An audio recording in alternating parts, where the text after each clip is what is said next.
설리와 구하라의 안타까운 죽음이 가져올 베르테르의 효과를 염려한다. 주일 사역을 마치고 설교 영상을 올리고 나니 설리의 절친으로 알려진 구하라의 안타까운 소식이 인터넷 실검에 올라오고 이를 문의하는 댓글들이 올라오고 있다. 댓글들 가운데는 구하라의 죽음을 그림자 정부가 기획한 것이라 확정지으며 나름대로 근거를 제시하는 글들도 있고, 왜 이런 불편한 소식들을 그리스도인이 운영하는 블로그에 올리느냐는 질타도 올라오고 있다. 그래서 먼저 이 댓글에 대한 답변을 올리고 이어서 구하라의 안타까운 사건에 대한 블로거의 생각을 올리겠다. 질문: 왜 목회자가 운영하는 블로그에 일반인들 사이에서 가십거리로 소모되는 연예인의 자살 사건을 다루느냐는 질문에 대한 답글이다. 설교 본문 밑에 이런 댓글이 달려 당혹스럽기도 했는데 이에 대한 블로거의 생각을 정리해 다음과 같이 올렸다. 위에 올린 설교는 읽어보셨는지요? 블로그를 운영하다 보니 복음을 전하는 말씀보다는 님께서 지적하신 대로 일루미나티에 관한 소식에만 관심을 갖는 분들이 많으시더군요.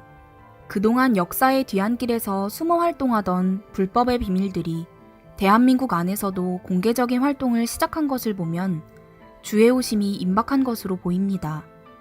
본론으로 들어가 루시퍼를 숭배하며 이 땅을 더러운 영이 지배하는 참혹한 세상으로 만들어가려는 그림자 정부의 어젠더 가운데는 MK 울트라 프로젝트, 인신제사와 같은 불편한 진실을 담고 있는 내용들이 많이 있지요. 불편한 진실이기에 타락한 인간 역사의 내막과 진실을 알고 싶어하는 사람들에게는 본 블로거의 글들이 유익한 정보로 다가오겠지만, 그렇지 않은 분들에게는 피하고 싶은 불편한 글들일 수밖에 없을 겁니다.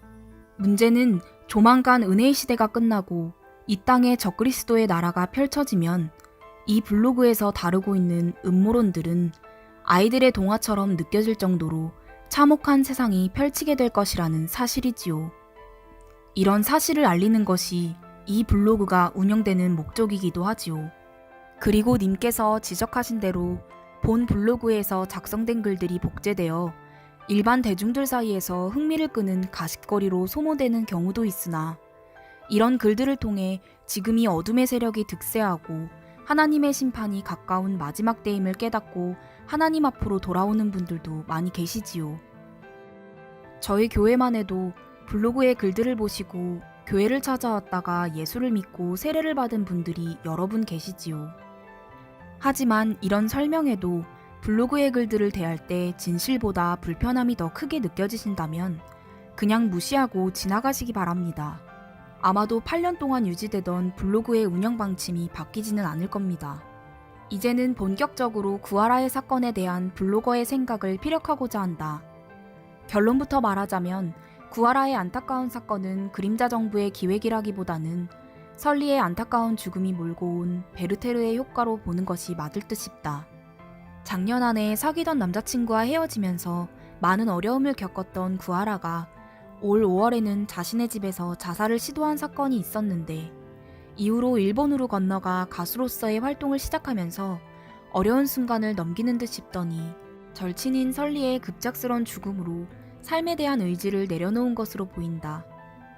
SNS에서 보여준 구하라의 마지막 모습이 설리의 마지막 모습과 정확히 일치하는 것도 설리의 죽음이 구하라의 죽음의 직접적인 계기가 되었음을 보여주고 있다. 이런 결론을 내리고 나서 한 가지 궁금증이 생겨 지난 몇 개월 동안 구하라가 일본에서 했던 활동들을 잠시 살펴보았다. 일본에서의 복귀 첫 무대에서 노래를 부르다 가슴을 노출하는 사고를 겪은 구하라는 얼마 전에는 미드나잇 퀸이라는 노래를 발표했는데, 유튜브에 보면 3주 전에 이에 관한 영상이 올라와 있다. 오리지널 영상은 아니고 여름곰이라는 운영자가 올린 편집 영상인데, 영상의 내용이 기묘하다. 피라미드 꼭대기에 있는 왕자에 앉아 구하라가 노래를 시작하고, 영상 중간중간엔 마컨을 상징하는 꼭두각시 인형과 로리타 컨셉으로 옷을 입은 구하라가 학대를 받은 아이처럼 온몸에 멍이 든 모습으로 침대에 누워있는 모습이 등장하고, 그리고 마지막 장면엔 구하라가 흥건한 피에 몸이 빠져드는 영상이 등장한다. 구하라의 죽음을 암시하는 듯한 이런 편집 영상이 3주 전에 만들어져 자살 사건이 발생한 지금 왜 이슈가 되고 있는지 그 의도가 의심스럽다. 피라미드 꼭대기에 놓여진 여왕의 자리. 구하라가 이 자리에 앉아 머리 위에 바포메 셋불을 연상시키는 손으로 만든 왕관을 쓴다. 여름곰이 편집한 영상에는 마컨과 학대의 죽음을 상징하는 내용이 첨가되어 있다. 구하라를 닮은 꼭두각시 인형이 TV 브라운관을 향해 손으로 총을 쏘는 모습을 연출하고 있다. 로리타 컨셉으로 옷을 입은 구하라가 침대 위에서 학대받은 모습으로 등장한다. 영상의 마지막 장면엔 뱀파이어 모습의 구하라가 피에 파묻히는 장면이 등장한다. 이 영상은 3주 전인 11월 2일에 여름곰이라는 운영자가 올린 편집 영상이고, 아래는 11월 18일에 올라온 편집되지 않은 오리지널 영상이다. 여하튼 설리 구하라로 이어지는 죽음의 강풍이 또 다른 연예인들과 대중들에게 베르테르의 효과를 가져오지 않을지 염려스럽다.